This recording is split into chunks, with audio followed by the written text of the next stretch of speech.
Nah, ada yang lain? Mungkin Komputer nih nanti kan katanya jam 8 mau ada ini acara pilar doa untuk MKMP. Komputer mungkin mau ini sharing. Ya, paling dikit aja lah. Soalnya agak tidak konsen saya. Jadi ya dikit-dikit lah. Apa ya yang menarik tuh yang ayat kelima. Lalu Tuhan membawa Abram keluar serta berfirman, coba lihat ke langit, hitunglah bintang-bintang jika engkau dapat menghitungnya. Maka firman-Nya kepadanya, demikianlah banyaknya nanti keturunanmu. Jadi awalnya Tuhan mah cuma menjanjikan keturunannya seperti bintang, bukan bintang dan debu di tanah gitu. Nah, ketika lahir Ismail maka datang firman, berubah lagi firman-Nya. Allah berfirman, keturunanmu akan menjadi seperti bintang dan pasir di tanah ketika sudah ada Ismail. Ya, kalau dilihat jauh lagi ke depan, Ishak Allah berfirman lagi kepada Ishak tuh, keturunanmu akan menjadi seperti bintang-bintang di langit gitu. Jadi ini benar-benar perbedaan yang sangat mencolok jauhnya ya. Jadi yang bangsa yang terpilih Allah itu seperti bintang di langit, dan yang tidak terpilih tapi mau tidak mau ya mungkin ya dalam tanda kutip mungkin ya terpaksa gitu ya, mungkin Allah juga, Tuhan juga memandang Abraham, makanya dia memberkati keturunan Ismail. Tapi ya itu bedanya seperti bintang dan pasir gitu bedanya. Ya kita mau jadi anak rohani yang mana, anak rohani Abraham atau Ismail. Kalau anak rohani Abraham berarti ya kita berhak menjadi ahli warisnya, kita menjadi bintang-bintang di langit. Terus yang tentang percayalah, yang keenam, percayalah Abram kepada Tuhan, maka Tuhan memperhitungkan itu kepadanya sebagai kebenaran. Jadi kalau ingin mencari kebenaran ya percayalah kepada Tuhan. Ya simple sih itu mas. Kalau mau mencari kebenaran ya tinggal percaya kepada Tuhan. Terus yang ke mana ya? ke-12, ayat ke-12. Menjelang matahari terbenam, tertidurlah Abraham dengan nyenyak, lalu turunlah meliputinya gelap gulita yang mengerikan. Saya nggak tahu ya, coba dikoreksi kalau saya salah. Seingat saya, ini satu-satunya kemunculan Tuhan tuh yang mengerikan gitu. Biasanya kalau Tuhan muncul baik melalui malaikat atau apa, sepertinya nggak ada yang benar-benar gelap gulita yang mengerikan sih itu.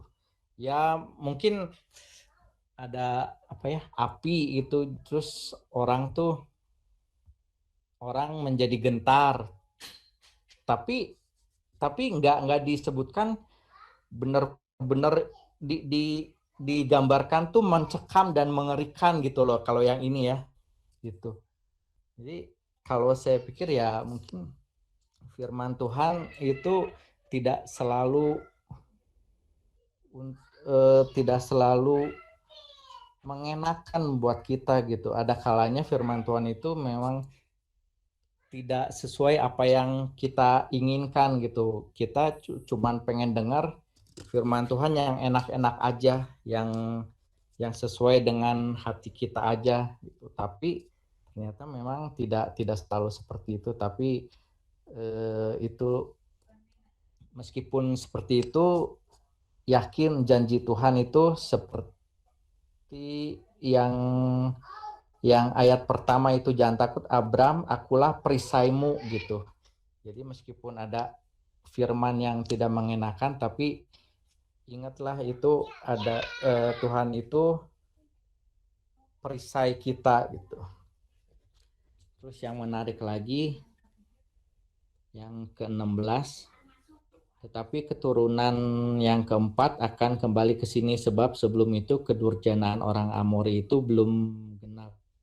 Kalau dilihat di sini kedurjanaan orang Amori itu belum genap, berarti sepertinya itu ada takaran ya, takaran. Kalau bahasa sekarang mah ada cawan, mungkin ada cawan doa, cawan murka Allah mungkin. Jadi segala sesuatu tuh ada ukuran, ada takarannya. Jadi mungkin kenapa doa kita belum terjawab ya, mungkin karena cawan doa kita belum penuh gitu. Terus juga mungkin ada kita mungkin berpikir, kok ini orang jahat banget sih, ini kok bisa berkeliaran dengan enaknya, dengan santainya, padahal ini orang jahat banget ya. Mungkin karena cawan kedurjanaan orang itu mungkin belum penuh. Karena apa? Karena Tuhan itu panjang sabarnya gitu. Ada hitungannya.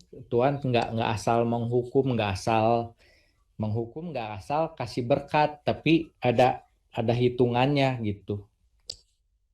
Segala sesuatu ada ini. Ya, udah mungkin itu aja kali ya, Bro. Udah dikit aja lah segitu. Siap. Terima kasih Ko Peter. Sekalipun dalam kondisi yang tidak fokus ya katanya, tapi memberikan suatu permenungan yang sangat dalam menurut saya. Ya tentang tadi janji Tuhan ya, lihat ke langit gitu ya.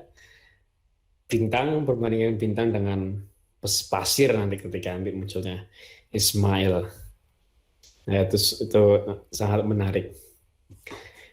Dan tentang gelap gulita, bagaimana firman Tuhan memang tidak selalu mengenakan, tetapi juga seringkali menghajar kita, menegur kita, mendidik kita. Makanya kalau kitab Mazmur dikatakan, tongkatmu dan gadamu itulah menghibur aku gitu. Ya kan? Tongkat itu memang seringkali dipakai untuk mengarahkan, tapi gada itu seringkali dipakai untuk memukul. Dan dua itu yang menghibur aku, kata pemazmur. Tongkatmu dan gadamu itulah yang menghibur aku.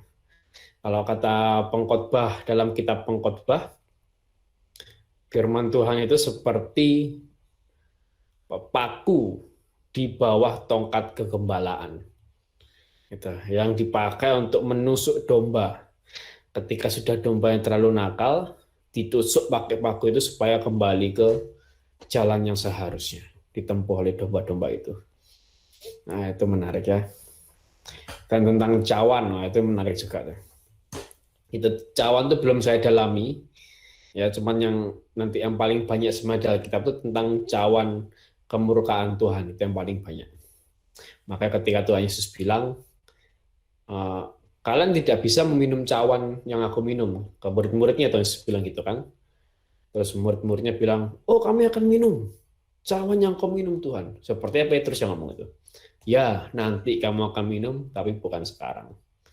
Yaitu cawan penderitaan yang dimasukkan oleh Tuhan Yesus. Dan seringkali ketika bicara tentang cawan, memang seringkali banyaknya yang muncul adalah cawan penderitaan.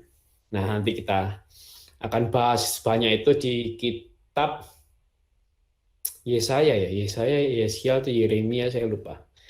Antara kitab 3 nabi itu. Nah, luar biasa. Saya pun dalam kondisi sedang tidak fokus, tapi dapat memberikan permenungan yang sangat dalam. Terima kasih, Ko Peter. Luar biasa. Next. Ada lagi? Yang mau sharing, memberikan kesaksian atau mau bertanya, monggo silakan.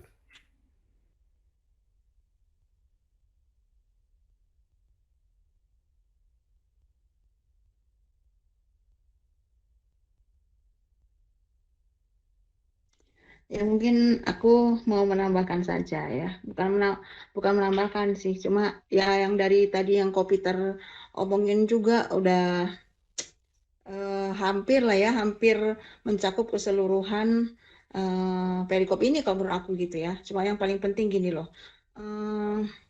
kita belajar dari bagaimana relasinya Abram ini dengan Allah, dan itu yang sangat sangat harus kita pelajari, bahkan itu yang harus kita sebagai pengikut Kristus pun harus memiliki relasi ini yang paling penting gitu. Sampai sedekat ini hubungannya dengan Tuhan gitu, sampai dia dapatin janji. Kita ini ya sebenarnya, kita siapapun kita pengikut Kristus, kita tuh harus hidup tuh karena janji Allah gitu. Kita nggak bisa asal hidup. Kita kalau asal hidup, kita nggak pegang janji Allah, kita nggak sampai ke tujuan kita hidup ini apa gitu loh. Emang harus datang firman dulu. Ya ini kayak gini ya tadi. Di awal aja Tuhan udah, wow ini luar biasa nih. Kemudian datanglah firman Tuhan. Nah ini firman Tuhan kepada Abram dalam suatu penglihatan. Bayangin ya, sedekat itu sampai Tuhan kasih penglihatan gitu loh. Kita ini kadang-kadang nggak mengerti ya. Kadang orang, dapat ini dari Tuhan, wah ngalami mimpi, dapat apa. Ini sedekat ini ya, Tuhan bisa bicara banyak hal ya, bisa lewat penglihatan, lewat mimpi, lewat firman-Nya, lewat apapun dia bisa bicara. Kita nggak bisa batasi Tuhan berbicara. Tapi ini yang sangat luar biasa gitu. Tuhan tuh datang ke Abraham dan ngasih janji. Nah ini tuh kalau menurut saya ya, apapun janji Tuhan itu tuh nggak ada yang kecil. Pasti janji Tuhan itu besar untuk setiap kita. Karena itulah panggilan kita pengikut Kristus. Udah sangat dijelaskan lagi di sini apa. Keturunanmu seperti apa? Seperti bintang-bintang. Bayangin ya. Dan seperti banyaknya pasir. Bayangin itu dalam kondisi Abraham tuh nggak punya anak gitu. Tapi bisa Tuhan ngasih janji yang impossible. Itu tuh kayaknya nggak masuk logika kita sama sekali ya. Dan dalam usia mereka tuh yang dalam usia bukan yang muda lagi, udah sangat berusia tuh, bahkan istrinya kalau bisa kita tahu ya, dia udah tua, istrinya pun pasti udah tua juga gitu ya.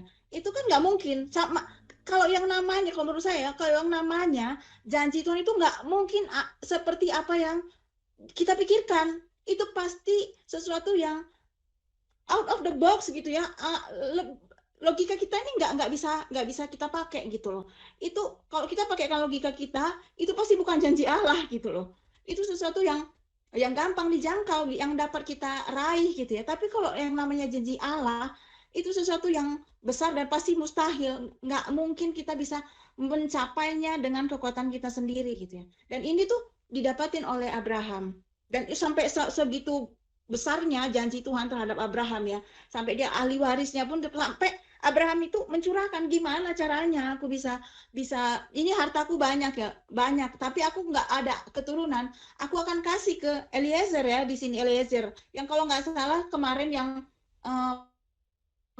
PD kita hari Minggu kalau nggak salah sempat disinggung juga oleh Pak Peter tentang si Eliezer ini seperti apa. Dia merupakan asistennya hambanya Abram gitu ya, yang setia gitu ya. Bagaimana ini orang sebenarnya dia seorang hero harusnya ya, tapi jadi zero. Nah nanti kita bahas lah kayak gimana ininya. Tapi kalau yang ikut PD yang minggu lalu, hari Minggu kalau nggak salah, Ko Peter pernah singgung hal ini gitu ya, tentang pribadi Eliezer ini.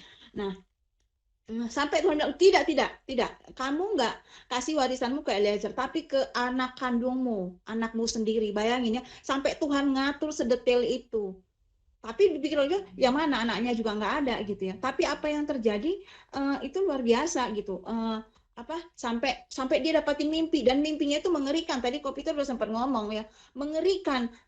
Sampai Tuhan kasih tahu, anaknya aja belum lahir, tapi seolah-olah Tuhan udah kasih tahu apa yang terjadi. Bayangin, itu berapa tahun, 400 tahun kalau nggak salah ya, udah dikasih tahu model yang udah ini ya, di ayat 13 dikasih tahu Firman Tuhan kepada Abraham, ketahuilah dengan sesungguhnya bahwa keturunanmu akan menjadi orang asing dalam suatu negeri yang bukan kepunyaanmu, ya, yang bukan kepunyaan mereka, dan bahwa mereka akan diperbudak dan dianiaya 400 tahun lamanya. Ini cerita tentang apa, teman-teman? Anaknya Ishak juga belum lahir, tapi udah dikasih tahu sampai long term gitu loh. Kebayangkan pikiran Tuhan tuh kayak apa, janji Tuhan itu. Abraham pun udah mati saat itu. Udah nggak ada lagi, tapi udah dikasih tahu ke Abraham. Seluar biasa itu. Nah, hidup kita juga sama. Tuhan tuh nggak lihat kita sampai kita hidup aja, sampai kita mati pun ya.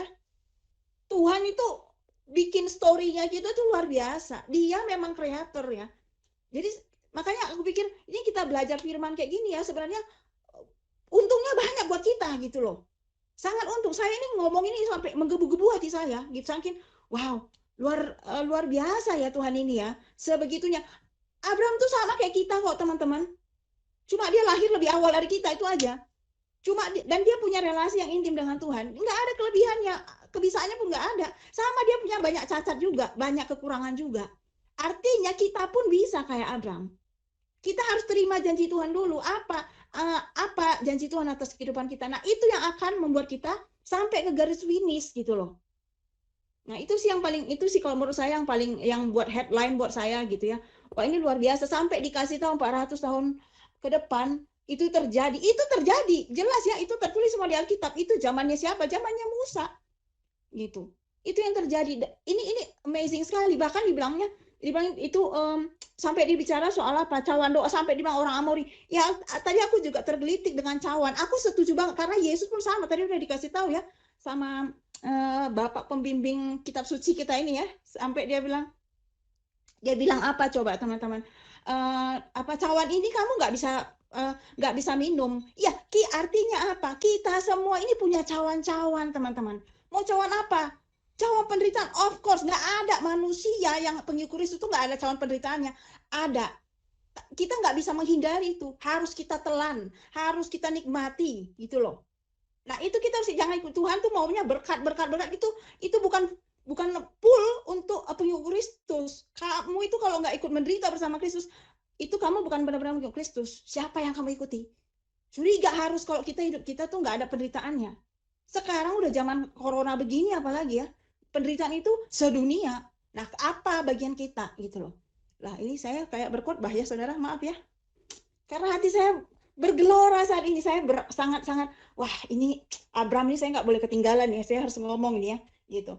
Terus saya baca ulang dan ternyata wah, luar biasa ya. Sampai di sini dikasih tahu lagi harta-hartanya udah Abraham segitu kayanya, dikasih Tuhan pula lagi banyak tanah lagi di sini. Aduh, ya ampun, untuk dia kuasai. Bayangin, dia menikmati enggak? Karena kenapa? Keturunannya yang menikmati. Ini bapak apa ya? Bapak memberi ahli waris, bapak pijakan untuk generasi selanjutnya. Bayangin, dia udah persiapkan. Nah, kita mau persiapkan apa ini untuk generasi di depan? Oke, sekarang kan aku Kayus belum punya anak, aku masih single, aku mau senang-senang dulu. Nggak ada cerita begitu. Kita harus pikirkan untuk kalau ini 400 tahun, kita nyampe nggak 400 tahun? Belum tentu ya, karena Yesus sudah mendekat sekali nih. Mungkin cuma sekitar 3 tahun lagi, mungkin bisa jadi Yesus akan datang. Kita nggak pernah tahu, karena buktinya sekarang orang Tuhan bisa panggil kita kapanpun. Yuk, sehat juga dipanggil, nggak sehat apalagi gitu kan. Makanya otak kita ini harus selalu connecting dengan Tuhan, harus waras. Aku lihat ini Bapak Gembala ini udah mulai senyum-senyum. Dia kayaknya udah berapi-api juga nih pengen ngomong, nggak tahan dengan omongan saya. Sabar ya, sabar, tahan. Nah, ini ya maksudnya itu loh teman-teman, sangat tergelitik hati saya ya, sampai wah. Tetapi 15, tetapi engkau akan pergi kepada nenek moyangmu dengan sejahtera. Bayangin ya, ini janji Tuhan. Di endingnya kita happy ending kok teman-teman. Oke, kita punya cawan penderitaan. Toh kita menderita juga, Tuhan Yesus kasih tahu, kamu tuh nggak menderita tuh sendiri. Aku bersama dengan kamu, bayangin gitu. Kita nih, aduh, kadang-kadang suka ngeluh ya. Udah Tuhan, aku nih kok gini ya, belum nikah, kok aku belum apa ya. Banyak penderitaan kita, hal-hal yang kadang-kadang kita malu kadang-kadang untuk ngomongin ke Tuhan juga, karena terlalu banyak ngomel daripada bersyukurnya. Padahal Tuhan bilang, kamu yang letih lesu, di situ kan semua yang letih lesu apa? Letih lesu menanti, letih lesu nggak punya uang, letih lesu dengan panggilan. Datang sama aku, kata Tuhan, aku akan memberikan kelegaan. Itu aja kadang-kadang kita suka korslet nih kepala, lupa gitu loh. Ya termasuk yang ngomong juga gitu, kadang-kadang suka begitu. Nah, itu ya teman-teman. Jadi aku pikir sangat enak sekali. Ini kita masuk zaman tuh bukan zamannya Abraham lagi loh ya, tapi kita ini zaman-zamannya kasih karunia. Jadi sangat-sangat kita perlu banyak bersyukur. Tuhan udah kasih ibaratnya harga surga tadi yang mahal itu, udah sangat di-courting sekali sekarang. Kita hanya perlu taat, wes, itu aja. Nggak perlu yang aneh-aneh, lu nggak usah mikirin kapan gua kaya, karena suatu saat kalau emang Tuhan mau berkati kamu, dia berkati kamu berkelimpahan. Yang penting siapkan hati kamu. Jangan hati tertambat pada harta dan segala harta dan tahta, wanita apalagi jangan ya, tapi melekat pada Yesus. Itu yang paling penting ya teman-teman. Biar nanti kamu matinya pun dengan sejahtera gitu loh. Jangan mati ninggalin hutang kayak zaman-zaman sekarang nih, ninggalin hutang lah, ninggalin perkara lah, ninggalin huru-hara. Itu jangan seperti itu. Tapi anak-anak Tuhan aku pikir dipelihara Tuhan. Itu yang harus kita harus pegang dan sampai harus garis finish gitu ya. Itu. Dan saya mau tekankan lagi, kita tuh tetap ya, hari-hari gini masih banyak corona yang masih tinggi. Masih banyak kriminal, masih negara kita sangat minus sekali sekarang keadaan keuangannya juga, keamanannya juga masih. Artinya apa? Kita belum berhenti. Kita masih perlu banyak cawan-cawan doa. Perlu banyak. Itu aku setuju dengan Kopiter tadi. Mungkin ya itu maksudnya ini untuk mempermudah kita untuk mengerti sebenarnya maksudnya apa sih dengan cawan doa. Jadi itu semua ada. Jadi ada ukurannya, ada takarannya. Saya ini teman-teman gini, saya punya banyak pergumulan terutama buat buat pergumulan untuk keluarga gitu ya. Tapi pas beberapa hari yang lalu ketika doa syafaat, saya lupa doa syafaat kita hari Selasa atau Jumat atau Sabtu kah, pokoknya saya berdoa, Tuhan ngomong saat itu. Selesai kata Tuhan itu, tahu nggak? Saya itu berat banget ya, bebannya itu berat lah ya.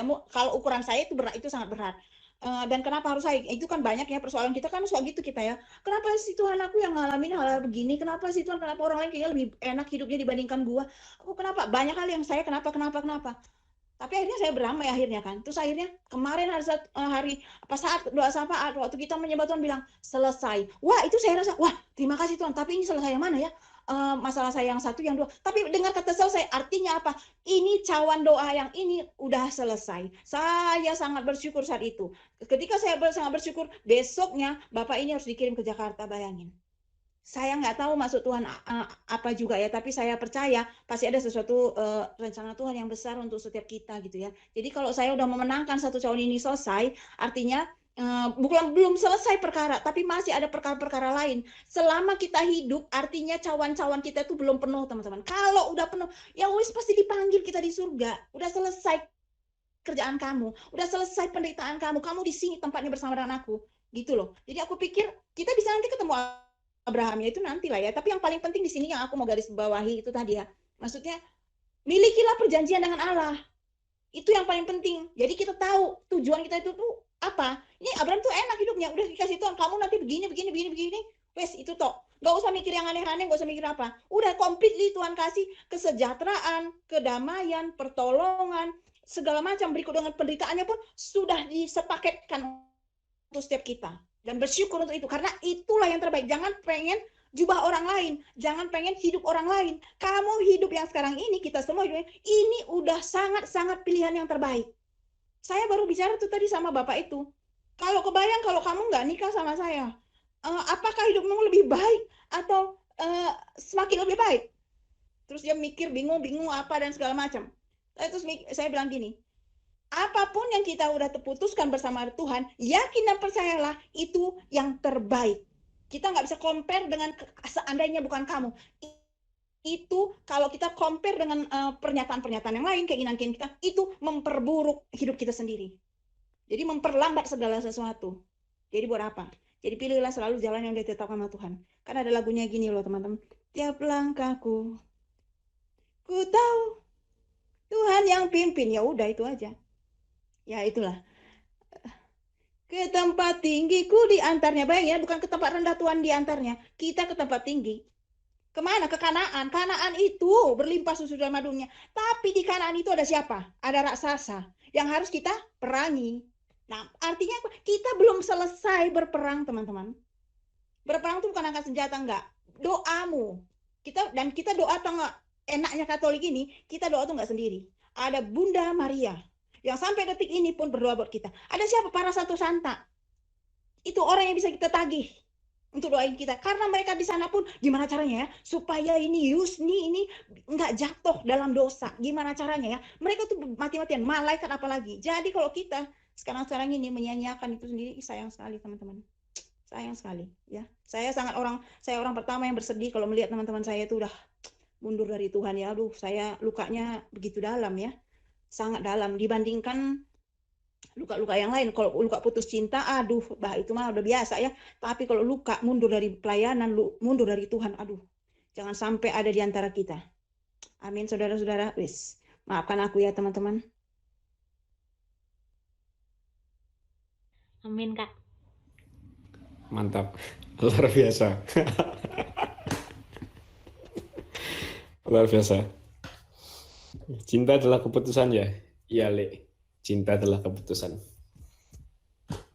Jadi cinta itu tidak muncul tiba-tiba ya, tapi cinta itu keputusan. Jadi benar ya, bahwa ini menarik memang karena ada tanya jawab di sini antara Tuhan dengan Abram gitu. Jadi Abram itu tidak mendengar Tuhan secara sepihak, bukan satu arah, gitu ya. Jadi bukan cuma Tuhan terus berfirman sama Abram, Mas ya.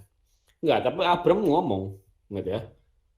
Tuhan bilang ini upamu akan besar, tapi Abram bilang ya ngapain? Kau mau ngasih apa lagi ke aku?